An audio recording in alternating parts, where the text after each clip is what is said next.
ছাত্র জনতা ঘরে ফিরে যান নাই, তারা মানুষের অধিকারকে আদায়ের জন্য, রাস্তার অধিকারের কথা বলার জন্য তারা কিন্তু ছাত্র অধিকার পরিষদ প্রথম শুরু করেছিল।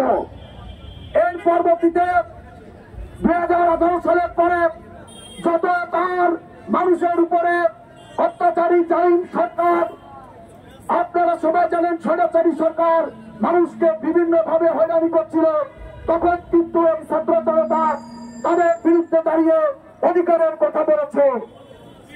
বন্ধুগণ, ঘুরে গেলে চলবে না।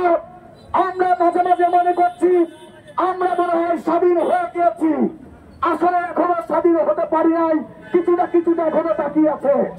কারণ দর্শকরা কিন্তু এখনো বিভিন্ন জায়গাতে লুকিয়ে আছে, বিভিন্ন রকম অপকৌশল তারা করছে। তাই দ্রুত আমি ডক্টর মোহাম্মদ ইউনূস স্যারকে বলতে চাই, আপনি অবশ্যই বার্তাটা পৌঁছে দেবেন।